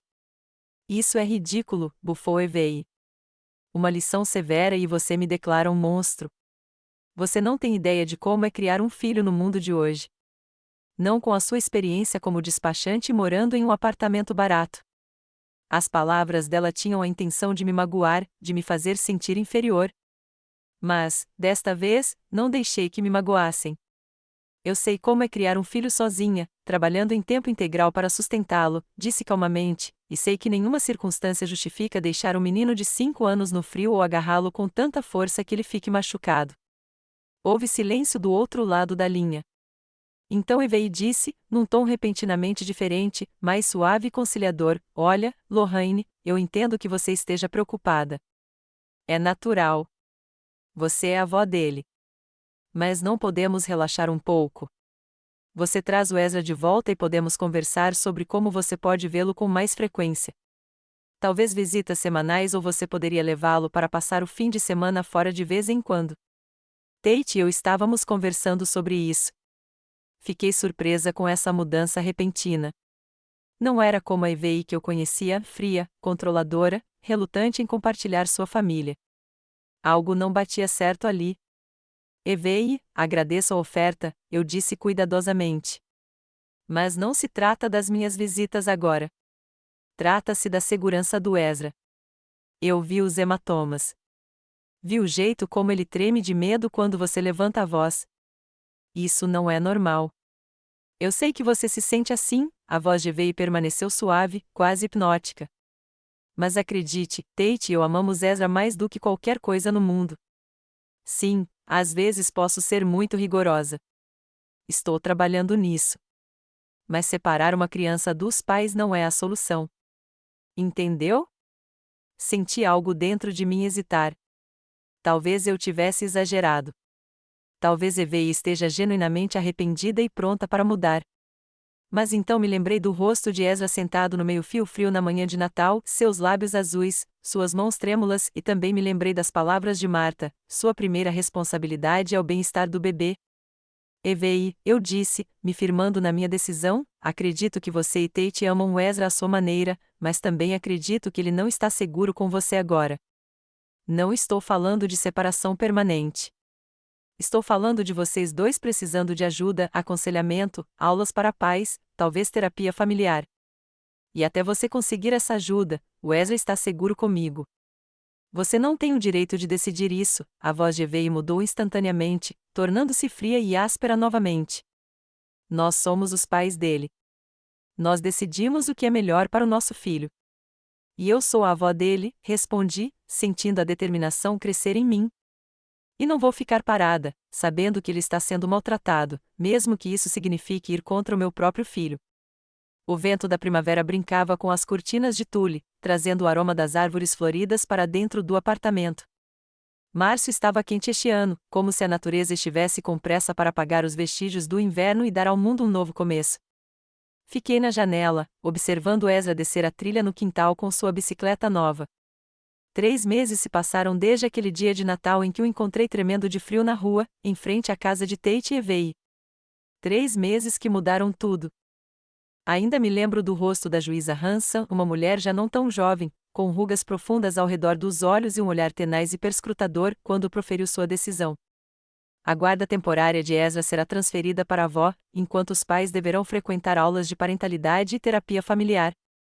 O tribunal considera que, nesta situação, o bem-estar da criança exige um ambiente estável e seguro, que neste momento a avó pode proporcionar, disse ela com firmeza, ignorando o olhar indignado de Evei e a expressão de choque no rosto de Tate. O caminho até essa decisão foi longo e doloroso.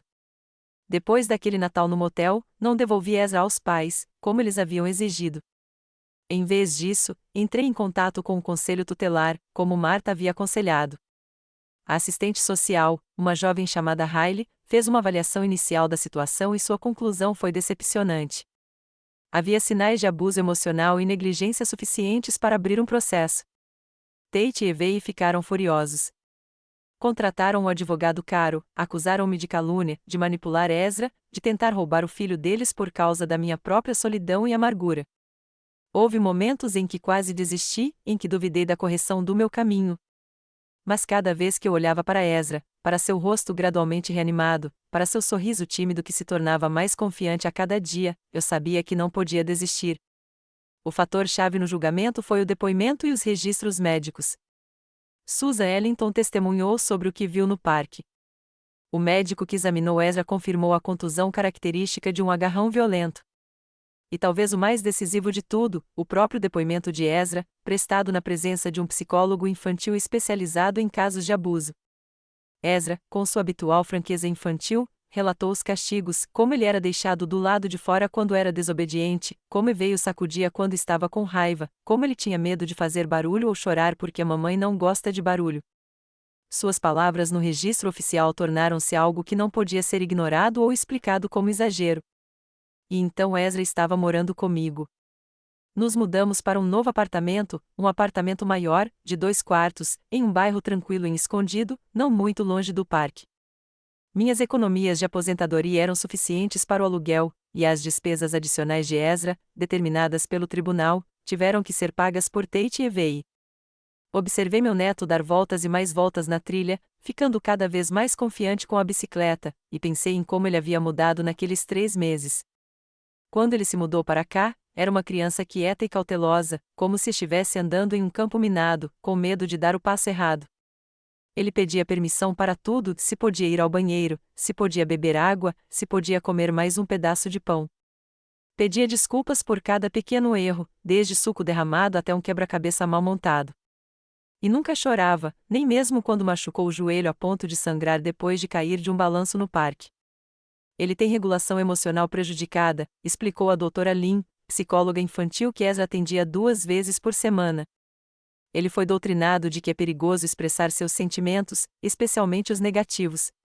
Então, ainda me lembro do rosto da juíza Hanson, uma mulher já não tão jovem, com rugas profundas ao redor dos olhos e um olhar tenaz e perscrutador, quando proferiu sua decisão.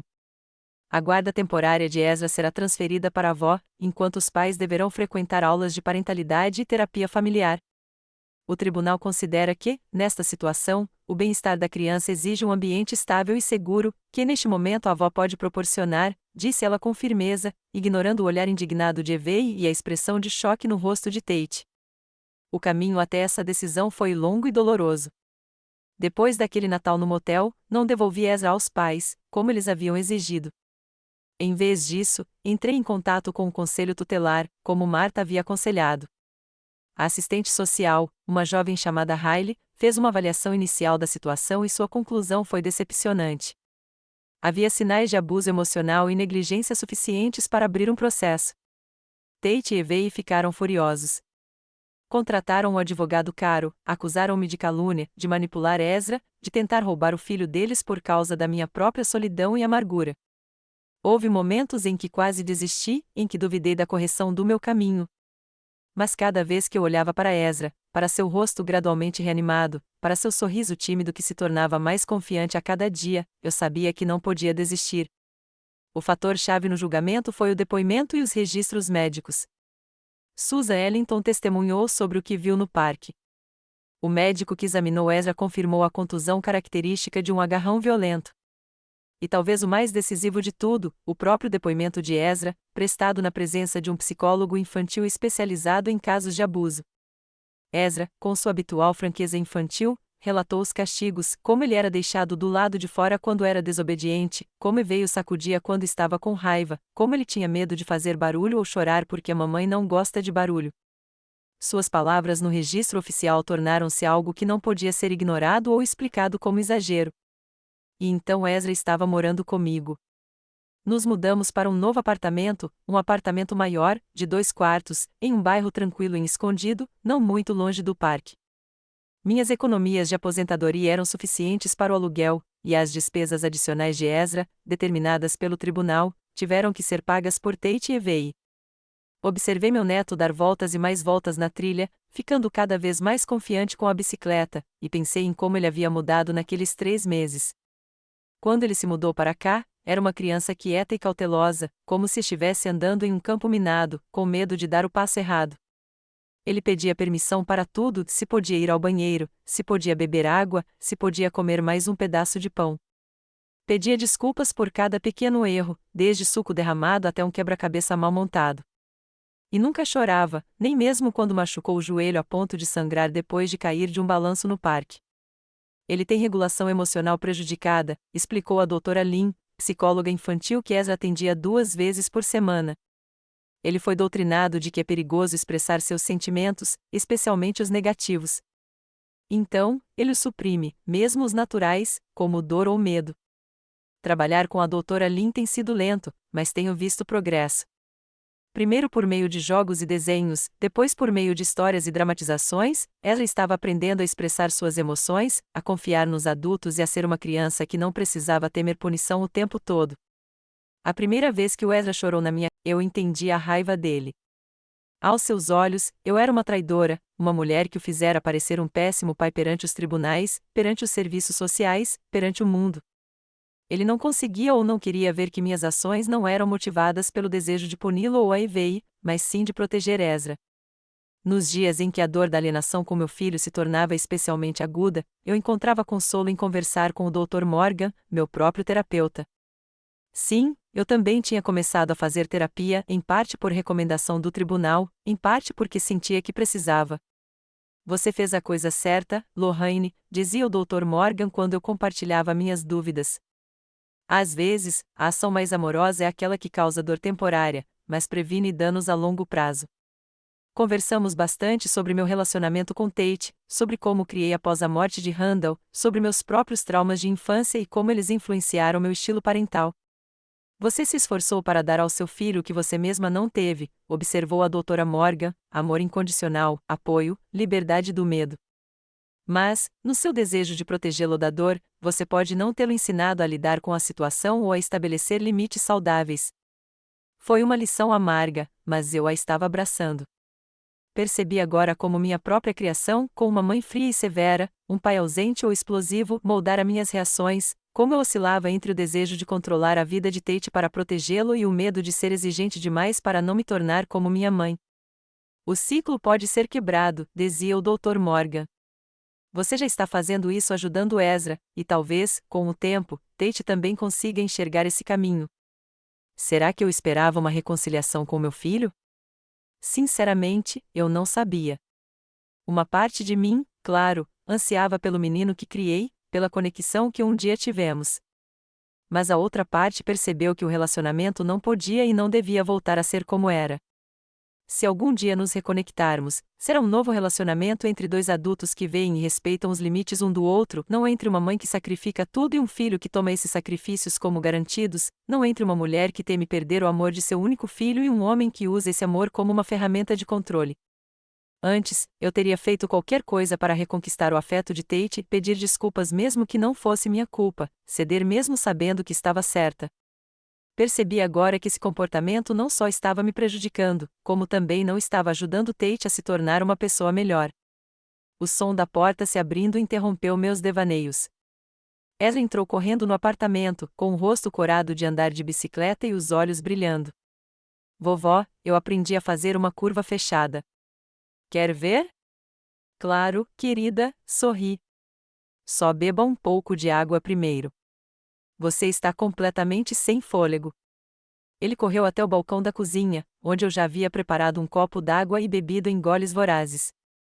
Havia uma mancha de lama em sua camiseta, e seu cabelo espetado em todas as direções por baixo do capacete que eu insisti que ele usasse. Ele parecia exatamente como um menino feliz de 5 anos deveria ser. Depois que você me mostrar a sua vez, podemos almoçar, eu disse. Fiz o seu prato favorito, sanduíches de peru. Posso desenhar depois? Perguntou Ezra, pousando o copo vazio. Quero desenhar meu robô no espaço. Claro, concordei. As tintas e o papel estão na sua mesa. Ele sorriu alegremente e correu para a porta, mas parou de repente e voltou para me abraçar forte. Essa foi outra mudança. Ezra começou a demonstrar afeto mais abertamente, sem medo de ser rejeitado ou rotulado de chorão. Eu te amo, vovó, ele disse simplesmente e correu de volta para fora. Fiquei olhando para ele, sentindo as lágrimas brotarem nos meus olhos. Não era assim que eu havia imaginado minha vida de aposentada.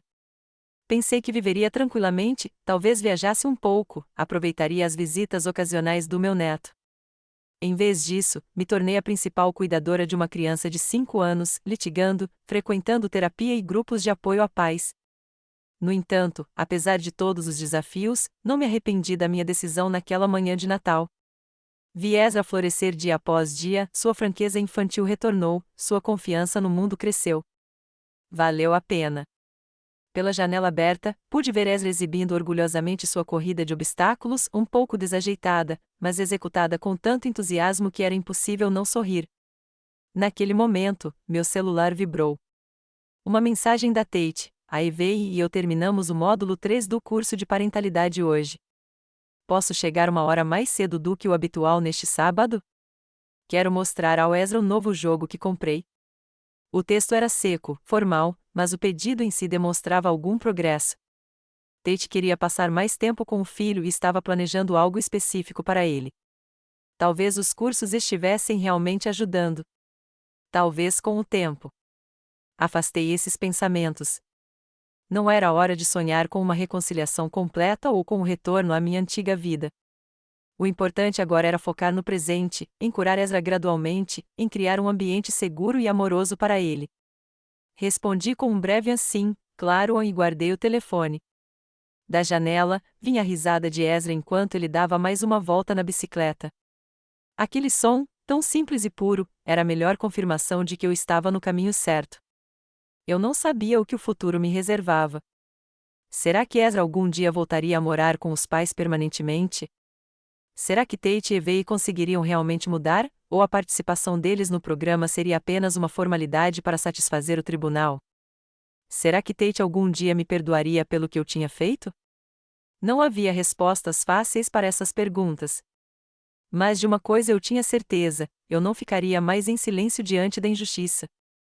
Eu não colocaria o desejo de manter a paz acima da necessidade de proteger os vulneráveis. Eu não sacrificaria meus princípios pela aprovação dos outros, mesmo daqueles que eu mais amo.